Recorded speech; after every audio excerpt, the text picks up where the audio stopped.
Hi there, I'm Eric Striffler, and I'm going to answer 10 of your questions in 10 of my minutes. Let's start the clock. At Chris Campo03 on Twitter asks, how do you start your day once you wake up? How do I start my day once I wake up? I usually take a shower, eat breakfast or not, and pretty much just sit at my computer and edit whatever is next up on the list. That's pretty much most of my days. Hunter Not Haney exciting. on Facebook asks, Eric, what is your favorite sports movie and why? What is my favorite sports movie and why? Oh, my favorite sports movie. Sheesh. I guess the first thing that comes to mind is The Sandlot. As much as I don't agree with as an adult what that little fuckboy does to Wendy Peppercorn, if that's her name, I forget. As much as I don't appreciate that as an adult, I love that movie. I guess that counts, right? That's a sports movie, right? Yeah, that's a sports movie. At Lee Himbarger on Twitter asks, do you want to make short films outside of the PMI reviews, or do you just want to focus on PMI-related content? I mean, those are not necessarily related, I guess. Although, I mean, you know, I am treating the reviews like short films in some cases, just in terms of actually, you know, putting together such sort of broad things. In general, yeah, I mean, I want to make some short films, some live productions, you know, this and that. But right now, definitely, I am focusing more on pretty much it stuff because that's, you know, honestly, because there's an audience for it. You guys want to see it. I know you'll watch it. If I make something else, it's possible no one will watch it. Like Pity Applause. I love Pity Applause, but it doesn't get as many views as a Pretty Much It thing. I wish it would. You should check it out. Yeah, so I would definitely say I'm focusing on Pretty Much It. Especially we're wrapping up Pity Applause episodes. We got like 3 left maybe. So certainly Pretty Much It will be the more consistent thing. Yeah. At Dante_K_A on Twitter asks, hey, what's up, Pretty Much It? I'm new here, but what's a good way to make quick money while I'm young? A good way to make quick money while you're young. I mean, depends how young you are. When I was in high school, I sold, I'm sure I've said this before, but when I was in high school, I bought candy bars and chocolate bars and stuff in bulk at like a Costco or a Sam's Club or whatever, and sold it for more than I bought it for. Which, you know, in most cases was just $1. So that was quick, small cash. How about that? Also, you could, I don't know. That's, I mean, that to me is like the easiest little thing. You might get in trouble at some point. Like if you're doing it at school, I got stopped a couple times.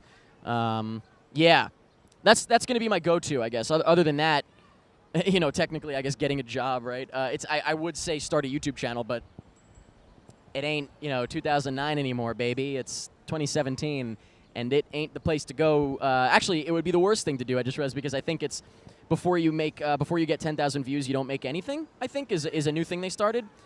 I don't know. Sell candy. Shronky9 on Reddit asks, hey, Eric, I'm a huge fan of your short films, and I love how neat and original your story ideas are, even the really short ones, like Bear. Do you do anything to exercise your creativity, or do cool ideas just pop up in your head?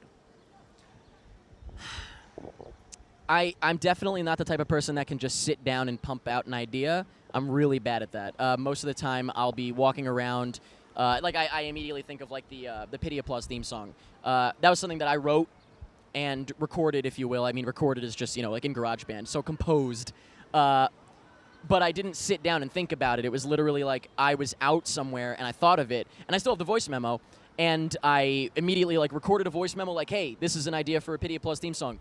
Bow, bow, bow, bow, bow, like whatever. And so that's an example of how, you know, I was out walking around and came up with that and then went home and turned it into something. That's also much to the chagrin of people I work with.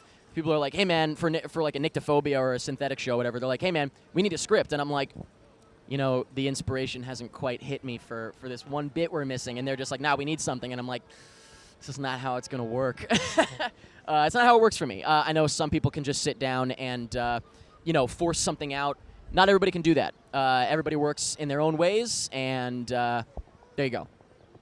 At Ross Kuhi on Twitter asks, do you have any advice on renting a first apartment, particularly when it comes to big cities? I'm moving to LA next year. Oh, renting a first apartment in a big city. You're moving to LA.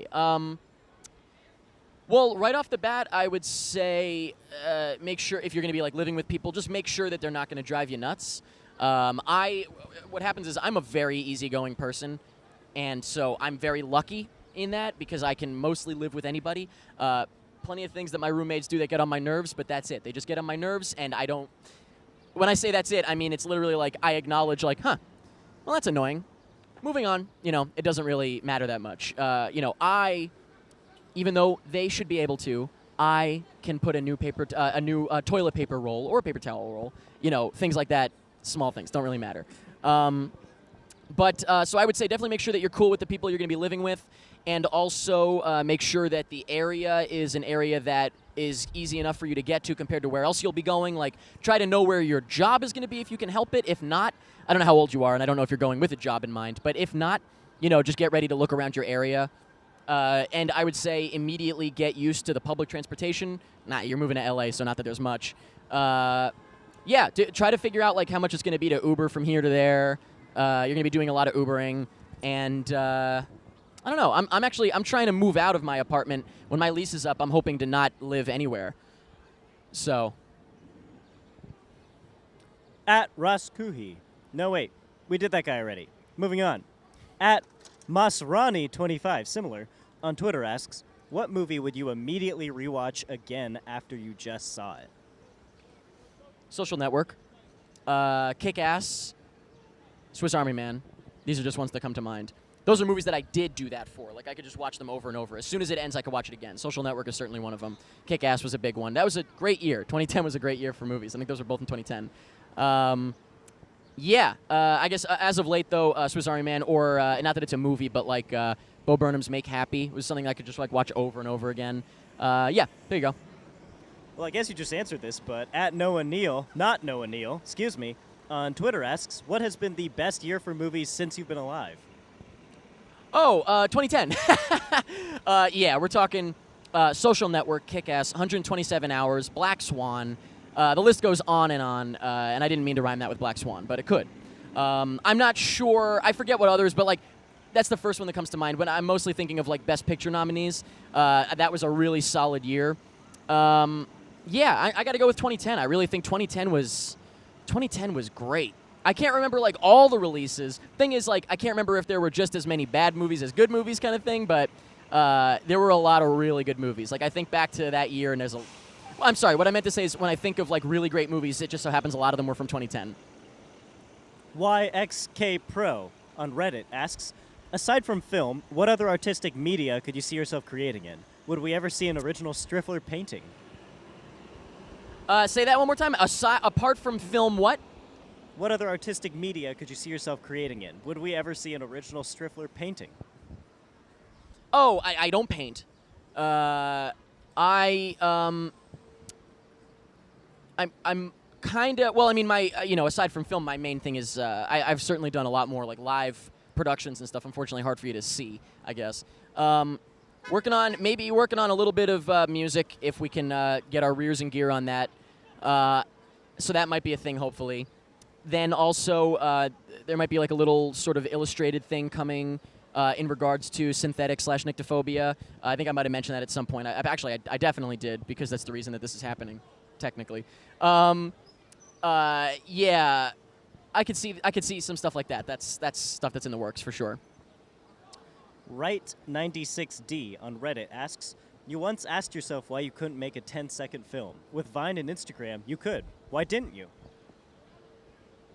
I kind of had a 10-second film. Yeah, I kind of have somebody mentioned before, Bear. I also did something called Caught. Like, those were little, basically, like little, not Vines. Obviously, Vine isn't around anymore, and they weren't 6 seconds. But, I've done little things like that. I enjoy it. That was really more of a, like, why am I not doing more of that, I guess? Because I could technically be doing that anytime. And it really comes down to, I guess as much as I would like to, it definitely, it's still, I don't want to just, like, pump it out in the moment. I would like to, put a little bit of work into it. So it still takes time. Things like that take time. But no, definitely, I'm absolutely open to, like, hey, if this idea only warrants 10 seconds, I'll do it. All right, well, as usual, you got 10 seconds left. 10 seconds left, baby.